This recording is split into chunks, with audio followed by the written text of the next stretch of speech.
अस्सलाम वालेकुम दोस्तों, कैसे हैं आप लोग। उम्मीद करता हूं कि बिल्कुल आप ठीक ठाक होंगे। आज हमारे साथ जो है एक और गाड़ी है और ये रिव्यू करने के लिए आई हुई है। 2008 एक्सलाई करोला है, टोयोटा का जो है कंपनी है।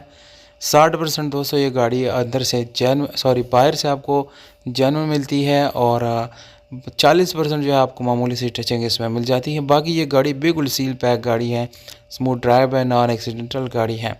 लोकेशन इस गाड़ी का पेशावर है, सिंध रजिस्ट्रेशन के साथ है, जिसका ऑल डॉक्यूमेंट क्लियर है, टैक्स वगैरह इसका क्लियर है। राब्ता नंबर आप लोगों को दोस्तों मैं दे रहा हूँ, जिसके ऊपर व्हाट्सएप की सहूलत मौजूद है। अगर आप लोग मज़ीद डिटेल्स गाड़ी के लेना चाहते हैं तो बिल्कुल आप व्हाट्सएप पर रब्ता कर सकते हैं। और अगर आप लोग हमें प्राइसेस वगैरह ऑफर करना चाहते हैं तो वो भी आप कमेंट सेक्शन में कर सकते हैं।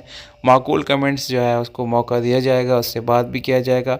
दोस्तों अगर आप लोगों को लगती हैं कि इसकी प्राइस ज़्यादा है, कम है, मुनासिब है या कितनी होनी चाहिए, मुझे कमेंट सेक्शन में आप अपने राय दे सकते हैं।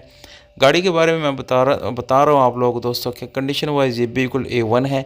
बाकी डॉक्यूमेंट वगैरह जो है अपने तौर पे आप वेरीफाई करें, चेक करें। जब तक आपकी पूरी तरह तसल्ली होती है आप बिल्कुल इंशाल्लाह इसको बाय कर सकते हैं।